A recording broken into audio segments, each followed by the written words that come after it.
that's hot, that's hot. So I just wanted to point out before I make this real quick, let's see if I can get in here. This is the Teaster Marshmallow. It also has fucking sprinkles, but, oh my god. You're not gonna be able to see that at all, but they're fucking peep sprinkles. It's fucking cute. Sup nerds, Levi back at it again with the cool jams. So, this is the same night that we unboxed the tea, and it is obviously night, by the shitty lighting. Let's just lean in real close to the mic here, because I have family, and they are trying to sleep. So I apologize if you cannot hear me. My mic is on all the way. I need a better mic, or my own place. Anyways, we are trying the Teaster Marshmallow from Adagio Teas.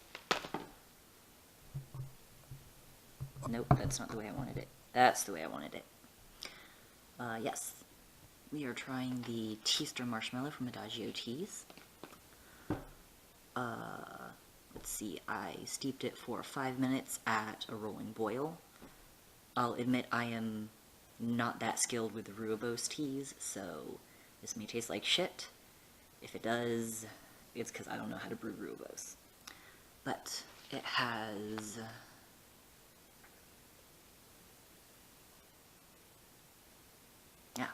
again, green rooibos, apple pieces, candy sprinkles, vanilla cream flavor, marigold flowers, and apricots. When I first opened it up, by the way, I'm just talking so that it cools down, because I can't drink shit at boiling temperatures. When I first opened it up, it actually smelled a lot like one of my favorite Thai teas from a boba place out in Orlando. Which is good, because it's my favorite tea. So that's automatically good. Hopefully it tastes like that. We will not be trying any of the other teas tonight because they're caffeinated and I will not get to sleep. Ignore my shitty 3rd grade art mug. That's gonna be way too fucking hot. It smells really fucking good though. It actually does kind of smell like a peep.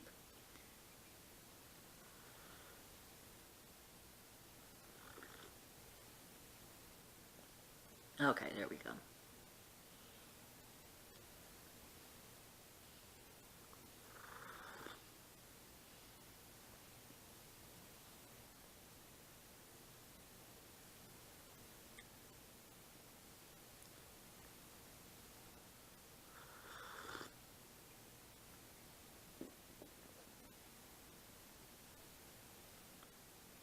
So, at the suggested 1 teaspoon per cup at 5 minutes at boiling, it's really light. I will say that. That's one of the problems I've had with rooibos teas in general, is that I can't get as much flavor as I want into them, so I might try this one with 2 teaspoons, just to see if I can up the ante a little bit. I don't know, rooibos just might not be my thing. I have a really hard time getting it strong enough.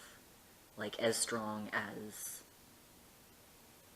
even some of the white teas I've had.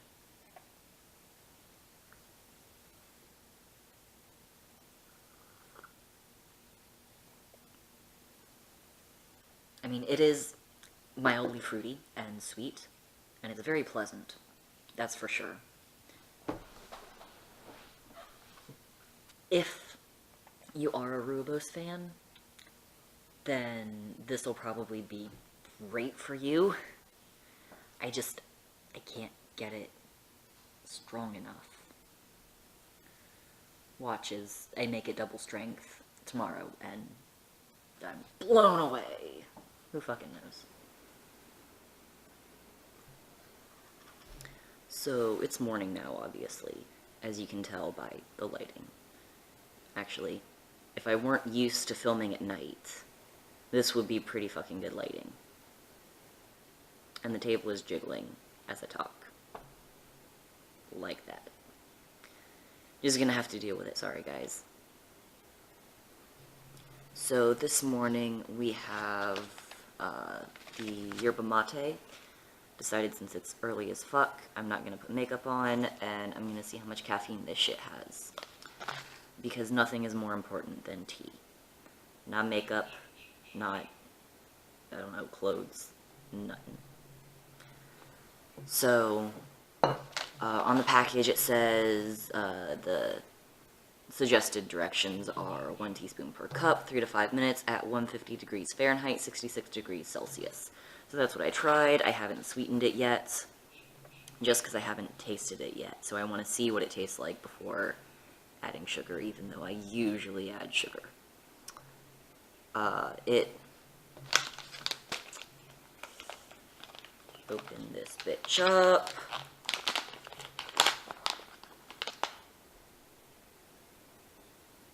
It smells almost like some sort of spice, like something I could grab out of my cabinet to cook with. It's really hard to describe. Do I? Oh my god. Ignore that. Ignore it. Yeah, like some sort of...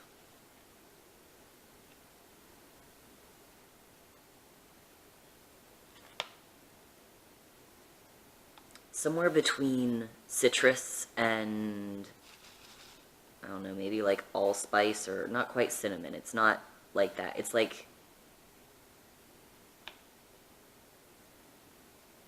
it's like if cinnamon wasn't cinnamony. If that makes sense. Anyways. It's also got this, probably won't be able to see it, nice bright green color on the regular mate. And the liquid is like a dark green, which is weird. Not bad, just weird. Doesn't really have much of a smell once it's brewed. This is my favorite cup, by the way.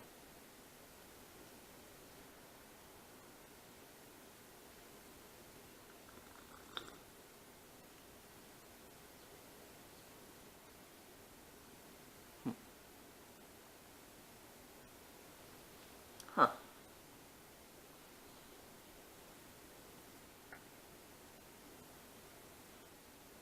It's very green tasting. I think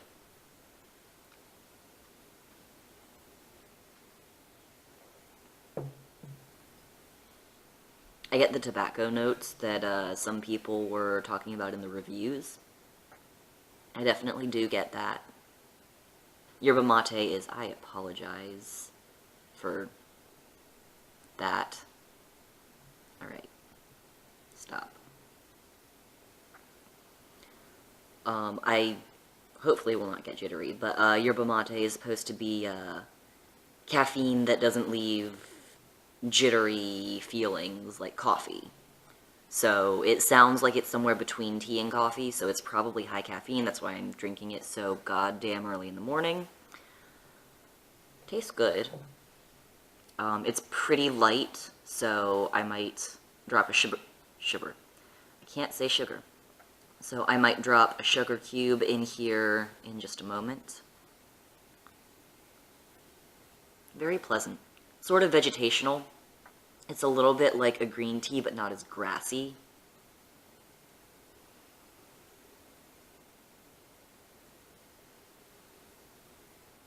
Sort of like a green tea if it were as light as a white tea. Something along those lines. Let's drop some sugar in here and see what it does. Got my little Minecraft cube of sugar here. Hopefully you heard that. Very satisfying. Large splash.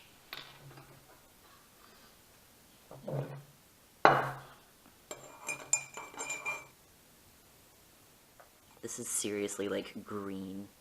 I need to brew this in some glass and show you guys.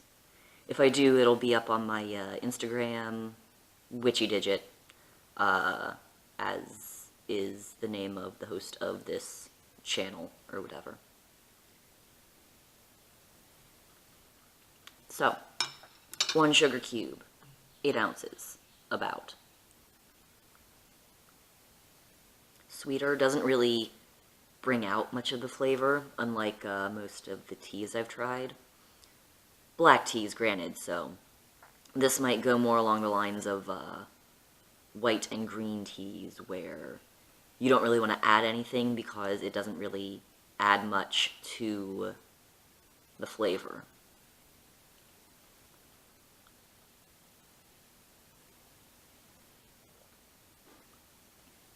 I feel like adding milk or cream would just make it taste like sweet milk with a little bit of green. So, I'm not going to try that. I'll probably drink it straight, most likely. Pretty pleasant, though. Just kind of nice. Nice green leaf juice. So, next we have Levi Stash. I wasn't particularly excited for this one just because there weren't any reviews, so it seems like a kind of throwaway. No. Anyways. This is going to be my first experience with pu'er tea, so that should be interesting. When I brewed it, it almost had like... It sort of does still. It almost looked like there was oil on top, which I've read a lot of different things about oil in tea, and I'm not getting into it. So this one was brewed. There weren't brewing instructions for this one since it is a blend. That's one of the inconvenient things about buying blends from Adagio, is that they don't give you the brewing instructions as they would if you bought one of their plain teas. But since it has black and pu'er, I brewed it at boiling 212 Fahrenheit for about 3 minutes. Bottoms up. And when you open this tin, it doesn't have very much of a smell. But when it's brewed, it smells... It does smell kind of like musty, since the pu'er is a fermented tea. It smells a little bit musty, but still like tea. It smells pretty good.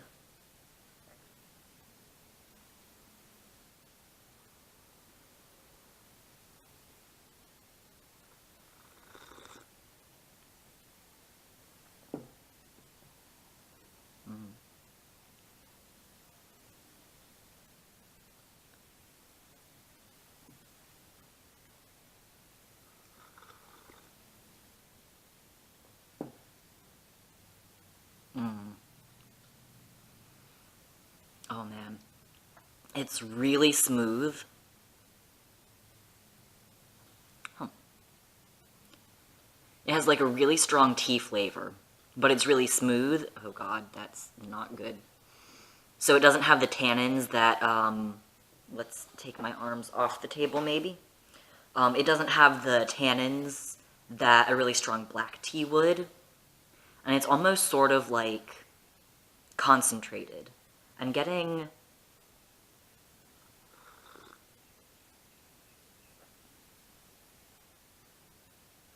sort of a roasty flavor. Not roasty, but almost like... Actually, almost like a barley or a corn flavor, as though I had mixed this with some barley tea. So it almost tastes like it has some sort of grain in it, which is really good. It's like tea and beer, but non-alcoholic, and great.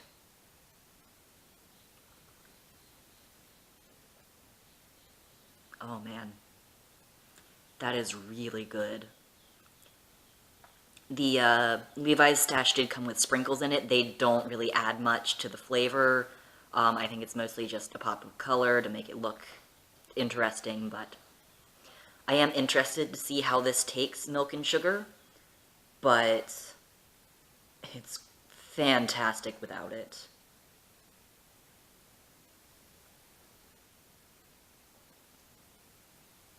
I don't even think I'm gonna make this cup with any.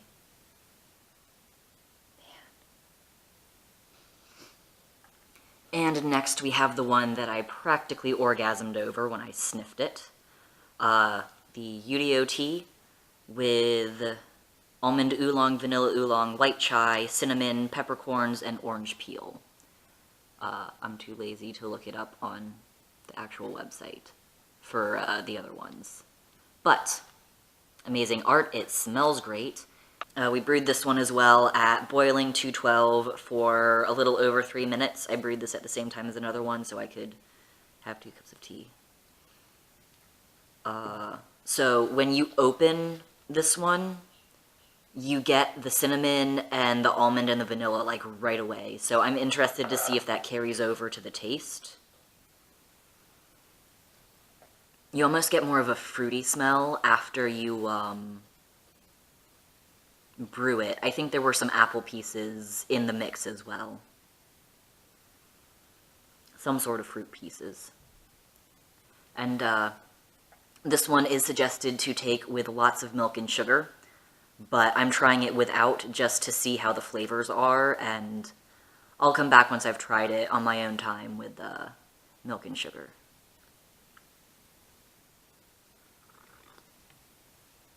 You immediately get the orange and cinnamon. I think I'm getting some vanilla and almond through now in the aftertaste.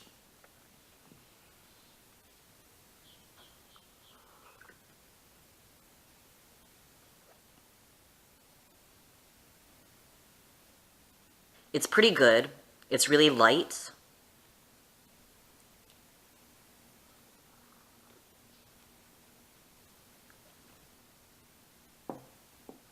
A little bit watery, so I might try brewing it double strength next time when I add milk and sugar. That's something I've noticed a lot, is that I like really strong tea.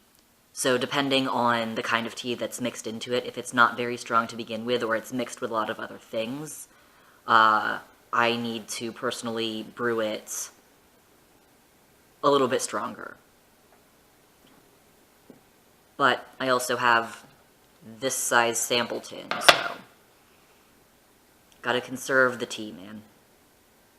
But it's not bad. The orange and cinnamon kind of reminds, well, the orange kind of reminds me of an Earl Grey, which I haven't had that much of. I don't typically drink Earl Grey, mostly because I've only had access to cheaper, like, bagged varieties, so I am actually interested in grabbing an Earl Grey from Adagio to see how that tickles my fancy.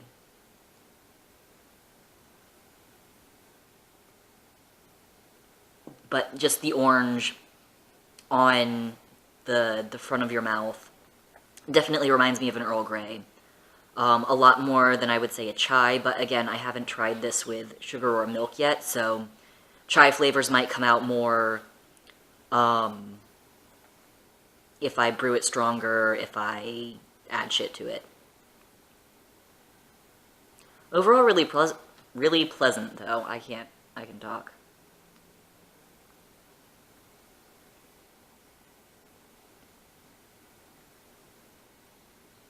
Really pleasant and light. Not too many tannins either.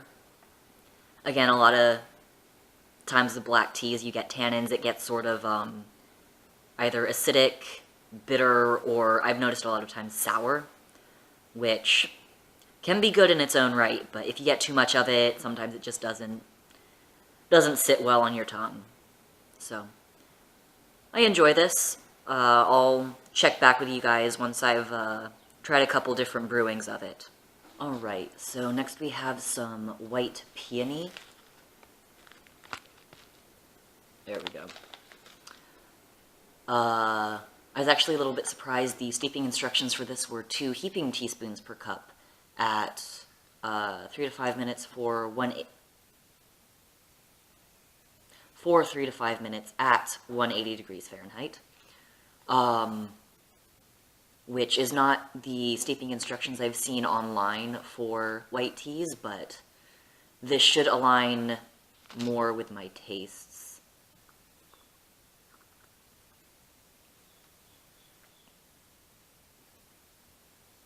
Okay. It's very light. Not in a bad way, not in like a watery way. By the way, count how many times I've said way. It's 3 by now. The mug has a cat on it, so I can't see the color of the tea, but there's a cat, so I think that can be forgiven. Yeah, it's just kind of really light tea flavor. Sort of vegetal, I guess. I mean, it's a plant, so it's literally leaves and water, so of course it's going to be vegetal. But it's really pleasant. It's really smooth. When you steep teas, especially lighter teas, at too high of a temperature, they can tend to get more bitter, sour, or astringent. This did not suffer from that. Overall, it's really nice. Yeah, if I'm looking for something really light, I'll probably go back to this. So, I was actually sipping the white peony as I was brewing the next one for the video, and as it cooled down, it was like, it started gathering more flavor. So, it's got like this, I don't know how to explain it, fuck.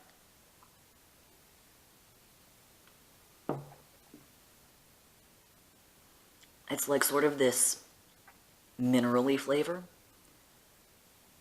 Almost like some, I don't even know what kind of vegetable it would be, but something that you would probably get at an Asian-themed restaurant. It's not unpleasant, it's just I wasn't expecting it. So weird. So weird.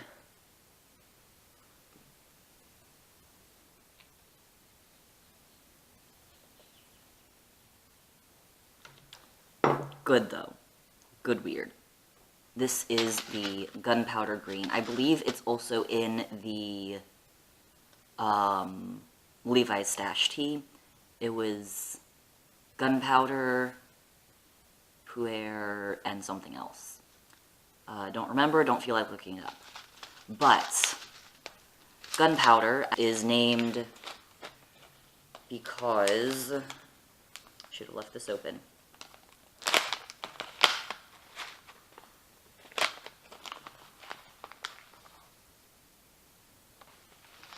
It's basically rolled into these little balls that you can't see because my camera is trying to focus on my face. It's rolled into these little balls that, when they're all together, look like gunpowder. They also happen, well, in here the leaves mostly just smell like green tea. Really good green tea. But while they're brewing, they smell like gunpowder. They smell kind of smoky. It's really nice. While we're letting it cool off, we can tell you the steeping instructions are 1 teaspoon per cup, 2 minutes exactly, not a range, 2 minutes, at 180 degrees Fahrenheit, 82 degrees Celsius. As you can see. Or not. So 2 minutes exactly. And once this cools down, and we let the flavors settle and like, yes, hello. Who's talking to me? It's Erwin.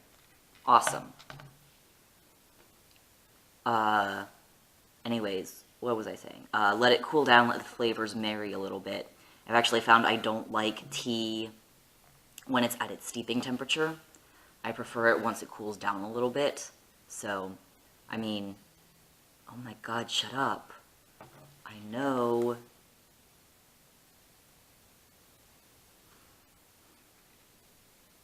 Alright.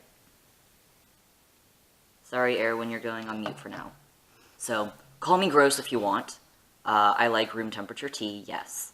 But, sensitive tongue, I do find that the flavors not mellow out a little bit, they sort of bloom. Or that could be bullshit, and I just can't taste anything. Immediately, you're hit with just tea flavor. Again, like I've been saying for all of these non-aged teas, or not aged, non-oxidized teas, basically. The greens and the whites. Black tea is, I may have this wrong, but black tea is basically bruised and allowed to sit so that it oxidizes, and that's what makes it black. Green tea is made from older leaves, which gives it a more robust flavor, but they are steamed shortly after picking so that oxidation doesn't happen. And white tea is made from fresh buds and newly opened leaves, and it's named for the white leaves, not leaves, the white hairs on the leaves. So it has the least amount of oxidation. So white and green teas, they don't have like the super oxidized tea flavor, but it has a strong hit of tea flavor. It does have a subtle smokiness. I mean, it's not like bam in your face, because it hasn't been smoked. It's just, again, the rolling will oxidize this green tea a little bit more, so it depends on when it was steamed afterwards to stop that process. The aroma is super smoky, though. I just got, like, a punch of it to my face, and oh my god. It's like, you get two experiences. First is just sniffing it while you're going to take a sip, and then you get a sip, and it's a great green tea. That's just really good. It's just really good. Alright. It does have, it's starting to get, if you drink a lot of black teas, you'll know the tannins in it. Sort of, if you drink like tea or red wines, they have tannins, which are some sort of compound from the plant itself. And once I start getting expressive, my camera starts to wiggle. You'll just have to deal with that. So these tannins are plant compounds, which in high enough concentrations are toxic. That's why you don't eat acorns without soaking them for a long-ass time. Don't ask me how I know that. Survival in the Survey Corps. Anyways, but what they do, tannins, at reasonable levels, is they bind to your tongue and give it this sort of dry, fuzzy feeling. That's why a lot of people, especially the British, will add cream or milk to their teas, because the tannins then bind to the milk, and it gives it a smoother texture. So it all depends on what you prefer. I have added milk to green teas before. It was sublime. But just depends on what you're in the mood for and your tastes.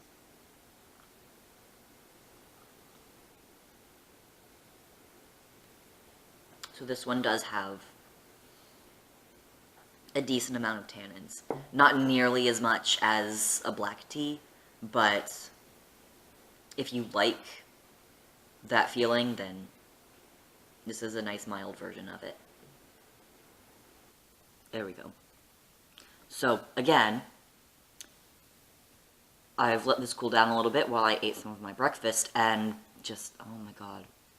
It is a solid lukewarm, and the grassy flavor of the green tea, I believe gunpowder is a Chinese green tea. Japanese green teas are more known for their grassy, super green flavors, but again, this just bloomed as it started to cool down, and the grassy flavors in that have come out, and if you like green tea, if you like grassy green teas, that is a very good thing.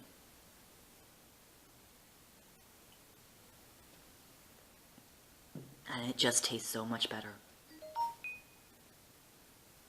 Erwin, stop. Okay, so switch of scenery. Someone came home and is being all loud downstairs, which can't record over someone doing dishes. So we're back up to the workroom to finish our last cup of tea. Our last cup of tea. Did I start recording? Yes, that's recording. Okay, I had to double check that this was recording. Alright, so, oh, there it is. But anyways, not complaining too much about it because better lighting and I'm not jiggling the camera everywhere because I actually have a proper tripod. So, anyways, the last tea we have is the toasted mate. See if you can actually read that. Again, I'm just following... I can use one hand to maneuver this. I'm Levi fucking Ackerman. I'm just following... What am I trying to say? It's been a long day. I actually just woke up. But I have a feeling... I went back and tried the... just the straight-up yerba mate.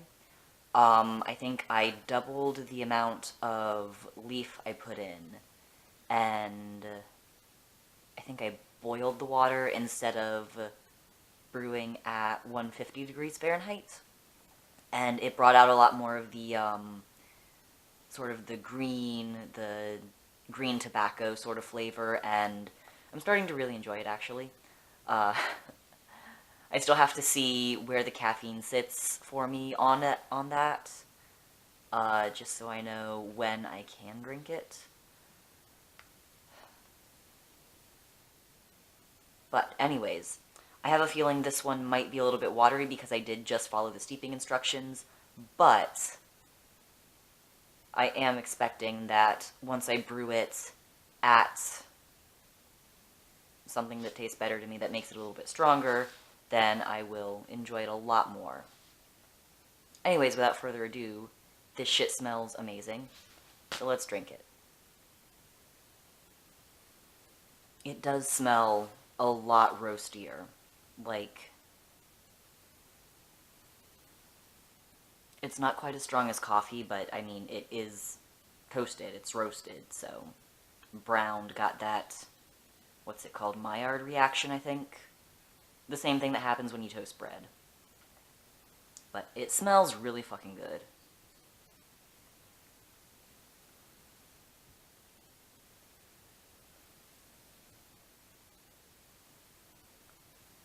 As I expected, 1 teaspoon is a little too light for my tastes. That's pretty fucking good, though. I think... Oh, I did actually steep this for between 4 and 5 minutes. Something like that. But this is very enjoyable. It does, I'm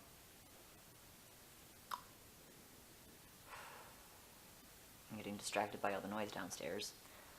It does taste a little bit like coffee. This is by no means a substitute for the flavor of your favorite coffee, but it has a similar roasty flavor, so it's really nice. It does still have that tobacco-y undertone, which is not bad at all. Not that I'm condoning smoking, because that shit really fucks you up, but a tobacco-y flavor is not bad. Smoking is bad. Don't do drugs, kids. Just do tea. But yeah, it's a very interesting flavor because you don't get it with many other things. If I had to say, it tastes more like a pipe tobacco than like, you know, smoking a cigarette. I don't know, it's really fucking good.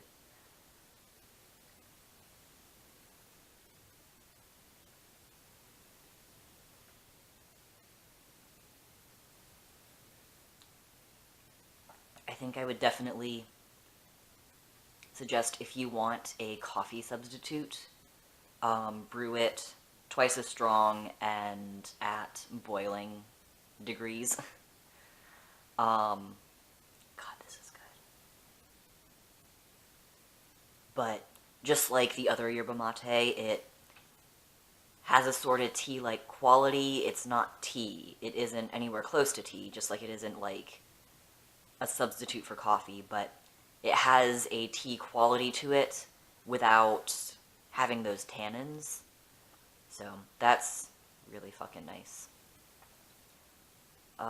But that's our last tea of this batch, and all these samples will last me quite a while. Oh. I forgot to do the other two that I already tried. So that's the last tea that I'm tasting. The other two in this batch, like I said, they were reorders, so I've already tasted them. I already know that they're amazing. But let me go grab that shit for you real quick. So as I said, I have already tried these two. They were reorders, so I'm not going to be brewing them to taste on this video because, to be honest, I've already opened them up, as you can see. I've already opened them up because they're my daily teas, basically. But a quick recap of their flavor. Erwin's serving you some of his white fruit tea. Now, actually, my last bag I did keep for a little bit too long, and it got a little bit oxidized, actually. I personally enjoyed it. It made it taste, it brought out some of the tannins of the white tea. So I really enjoyed that. I still really enjoy it just as it is. Especially brewing it at the white tea instructions instead of shitty instructions I thought up because it's white tea. So brewing it a little hotter will bring out the tea flavor, and brewing it a little bit lighter will bring out the fruity flavor. So it all depends on what you want. I think, to bring out the fruity flavor, I believe I used water at about 150 degrees Celsius, and yeah, and to bring out more of the tea flavor, I believe I brewed it at 180 degrees Celsius. So it's really versatile in that regard. It's a nice light caffeine content if you want, you know, something later in the afternoon, later in the evening, depending on how late you're awake, like me. And, I mean, it's got Erwin on it, so how can you go wrong with that? But, again, one of my favorites, especially if I'm making tea later in the afternoon, just to make sure I stay a little bit perky. And the Capricorn blend from Adagio, again, really amazing. It's black and green tea, you know what? Alright, Erwin has white pear and white peach tea, and Capricorn is black and white tea mixed with coconut. Let's actually find the description of it. Black tea, white tea, Assam melody, Ceylon sonata, apple pieces, dried coconut, rose petals, natural vanilla flavor, and natural coconut flavor. I believe this one, the perfumes, not the perfumes, but the flavorings come out really well. The A+. Anyways, I just really like it. I did notice on some of the other flavored teas, especially the Yurio one, the Yurio and the Easter special, I'm still having a bit of trouble bringing out those flavors that you can smell in it. So they just taste a little bland compared to how they smell, but that's not necessarily a drawback of the tea itself. It's probably just my steeping method because I'm not accustomed to flavored teas. I typically just brew plain, non-flavored teas. So this is an experiment for me, especially with, you know, things other than black tea, which is mostly what I have drank in the past. Again, Capricorn is now one of my favorites, so that's going to be one of my mains now. But, it's not necessarily a fault of the tea. Everyone will like each tea, and some people may be able to taste those flavorings better than I can. Some people may have better brewing methods than I do, and if you do, please tell me about them so that I can get the best out of my tea. Anyways, thank you, brats, for joining me on this tea adventure, if you want to call it that. I don't fucking know. I hope it inspires you to go out, try some new things, try some new teas, maybe get an infuser of your own, get some loose leaf tea, hell, maybe get some different flavored tea bags than your raspberry zinger and your English breakfast. Whatever it is, keep drinking, guys, keep enjoying some good tea, and ciao.